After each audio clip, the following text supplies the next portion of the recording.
দীর্ঘ ১ সপ্তাহ যাবৎ আপনাদের ভাই খাবার না খেয়ে কিভাবে বেঁচে আছে। আসসালামু আলাইকুম। আপনারা সকলে কেমন আছেন? আশা করি সকলে অনেক ভালো আছেন এবং সুস্থ আছেন। আমার বাসায় অসুস্থতার বন্যা বয়ে যাচ্ছে, মানে সবাই অসুস্থ, নিজে অসুস্থ, আপনাদের ভাই অসুস্থ, আপনাদের ভাতিজা অসুস্থ, সবাই অসুস্থ। যাই হোক, এই যে কথা বলতে বলতে তো ধোয়াধাই করে নিচ্ছি আপনাদের ভাই না খেয়ে কীভাবে বেঁচে আছে। আসলে উনি ভাত ছাড়া, মানে ভাত আর তরকারি ছাড়া অন্যান্য সব কিছুই খেতে পারতেছে। যেমন আপনার ওই যে স্যুপ, ডিম সেদ্ধ, আপনার পেয়ারা মাখা, আমড়া মাখা, এই সেই ইত্যাদি ইত্যাদি, মানে কোনো রকমের রান্না করা খাবার তিনি খেতে পারতেছে না। আর এত এই অবস্থা খারাপ, ও চেহারা এতটা মানে বাজে অবস্থা হয়ে গিয়েছে, মানে প্রায় ১ সপ্তাহ হয়ে গেল। আমরা বাঙালি, যেহেতু আমরা ভাত খেয়ে তরকারি খেয়ে অভ্যস্ত, মাছে ভাতে বাঙালি আমরা, সে জায়গায় একটা সপ্তাহ যদি খাবার না খায় অবশ্য শরীরের অবস্থাটা অনেক খারাপ হবে। তো যার কারণে আজকে বাধ্য হয়ে ১ সপ্তাহের মাথাতে ও টেস্টের জন্য চলে গিয়েছে, জানি না রিপোর্টে কি আসবে। তো তার জন্য আজকে আমি খুবই কম তরকারি রান্না করতেছি, দেখতেই পাচ্ছেন। তো এখানে হাতে মাখানো মলা মলা মাছের চচ্চড়ি করব, একটা বেগুন দিয়ে আর ১ মুঠা হলো পালং শাক নিয়ে এসেছি।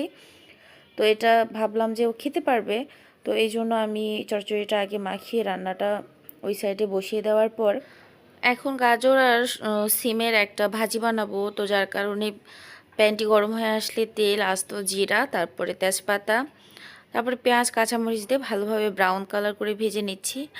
আর ওইদিকে কিন্তু আমার সুন্দর একটা তরকারিতে বলক চলে এসেছে। আমি কিন্তু মাছ এখনও দেই নাই, কারণ তরকারি অনেক ছোট মাছ, তরকারি যখন ভালোভাবে বলক চলে আসে তখন এইভাবে আমি তরকারিটা একবার নাড়া দিই, তারপরে উপরে দিয়ে সুন্দরভাবে মানে একটু মানে রসের সঙ্গে ডুবে দিয়ে তারপরে ঢাকনা দিয়ে ঢেকে রেখে দিয়ে রান্নার জন্য। আর এদিকে কিন্তু ভাজাটা মোটামুটি হয়ে আসছে। তো এখন এখানে লবণ, একটু হলুদ আর সামান্য একটু মরিচ গুঁড়া দিয়ে এখন এটাকে একটু নাড়াচাড়া দিয়ে তারপরে দিয়ে দিব সবজিগুলা। তো এখানে সিম, গাজর আর আলু কিছুটা দিয়েছি। তো আমার তরকারি পরিমাণে কিন্তু অনেক কম, কিন্তু এই তরকারিগুলো ভেবেছিলাম যে ও অল্প হলেও খেতে পারবে, এটা ভেবে রান্না করেছি। কিন্তু বিশ্বাস করেন, এটা গতকালের ভিডিও, আমি আজকে ভিডিওটা ছাড়তেছি বা ভয়েস দিচ্ছি, কিন্তু এক বিন্দু পরিমাণ এখান থেকে খেতে পারে নাই। কিন্তু তবুও একটু সবজি, মানে একটু সবজি দিয়ে একটা রুটি খেয়েছে। তো এই যে এখন ভাজিটা আমি নাড়াচাড়া দিয়ে একটু পানি দিয়ে সেদ্ধর জন্য বসিয়ে দিলাম। এদিকে চচ্চড়িটা আমার হয়ে আসছে। আসলে হাতে মাখানো তরকারিটা সত্যি অনেক মজা হয়, শীতকালীন হাতে মাখানো তরকারিটা খেতে বেশ ভালো লাগে। তো রান্না আমার একদম কমপ্লিট হয়ে গিয়েছে, একটু কাছ থেকে দেখিয়ে দিয়ে জাস্ট এটা নামিয়ে নিলাম। আর এখন এই যে ভাজিটাও আস্তে আস্তে নাড়াচাড়া নাড়াচাড়া করে এটাও ভেজে নিব, মানে ভেজে রান্না করে নিব। এটারও কোনো কাজ নেই, ঝাল লবণ সব মানে ইয়ে করে রেখেছিলাম। তো পরে একটু লবণ কম ছিল, যার কারণে ভালোভাবে চেখে চুখে আমি পরে একটু লবণ দিয়ে দিলাম। তো আবারও ভালোভাবে নাড়াচাড়া দিয়ে নিচ্ছি। তো এইভাবে নাড়াচাড়া নাড়াচাড়া করতে করতে একদম শেষ পর্যায়ে যখন দেখব যে পানি এক ফোঁটাও বের হচ্ছে না, তো সে পর্যায়ে নামিয়ে নেব। আর শুধু এখানেই না, আপনাদের ভাই কিন্তু আমাকে ফোনে বলেছে যে আমি আমার জন্য একটু মাছ ভেজে রেখো। তো আসলে ফ্রিজে আমার সেরকম মাছ ছিল না, যেহেতু আমরা ২-১ দিনের ভিতরে দেশে চলে যাব।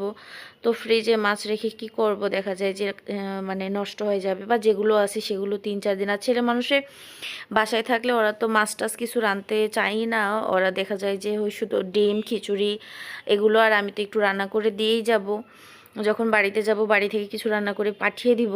তো এই জন্য আমার ফ্রিজে সেরকম মাছ ছিল না, এই ২ পিস মাছই ছিল। মানে অন্যান্য মাছ আছে, ও তেলাপিয়ার মাছের ভাজিটা খেতে চাচ্ছিল। তো এই ২ পিস মাছ লবণ, হলুদ, মরিচ দিয়ে সুন্দরভাবে মাখিয়ে একটু অনেকক্ষণ যাবত রেখে দিয়েছিলাম। তো ওটাই ভেজে নিচ্ছি। আর এদিকে কিন্তু গড়ের রুটি বানিয়ে নিচ্ছি। এই রুটিটা অনেক নরম হয়।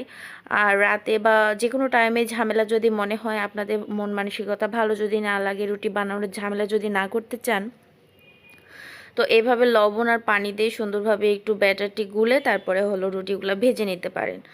আর এই যে আমার কথা বলতে বলতে মাছ ভাজা আর রুটি বানানোও আমার একদম হয়ে যাচ্ছে। তো এখন এইভাবে আমি একটা একটা করে সকল রুটি আমি হলো এটাকে ভেজে নিব। তো মাছ ভাজা আমার একদম শেষ। তো এটা আমি একবারে উঠিয়ে নিব। আর এদিকে একটু মানে প্যানটা নষ্ট হয়ে আসছে, ফ্রাই প্যানটা নষ্ট হয়ে আসছে। তো আর একটু তেল দিয়ে ছেলের জন্য রুটিটা ভেজে নিচ্ছি। ফ্রাই প্যানটা নষ্ট হয়ে, ননস্টিক প্যান যদি নষ্ট হয়ে যায় তাহলে বোঝা যাবে যে যে কোনো খাবার দিলে লেগে যায়। সেটা যে কোনো ভাজি ভুজি হতে পারে লেগে যায়। তো যদি আবার মানে তেল দিয়ে একটু তেতে নেওয়া যায় তাহলে আবার ঠিক হয়ে যায়। তো যাই হোক, এভাবে উল্টে পাল্টে আমি মানে মাছগুলো ভেজে নিয়েছি, এখন রুটিগুলো ভেজে নিচ্ছি। তো যাই হোক, আজকের এই ভিডিওগুলো আপনাদের কাছে কেমন লেগেছে, বা আমাদের জন্য সবাই অনেক অনেক দোয়া করবেন, যেহেতু আমাদের বাসার সবাই বেশিরভাগ অসুস্থ। আর ভিডিওটি কেমন লেগেছে অবশ্যই কমেন্টে জানাবেন। ভালো লাগলে লাইক, কমেন্ট, শেয়ার, চ্যানেলটিকে সাবস্ক্রাইব, আর ফেসবুকে দেখে থাকলে ফলো দিয়ে রাখবেন। দেখা হচ্ছে নেক্সট ভিডিওতে। আপনারা তখন সকলে ভালো থাকুন, সুস্থ থাকুন। আল্লাহ হাফেজ, আসসালামু আলাইকুম।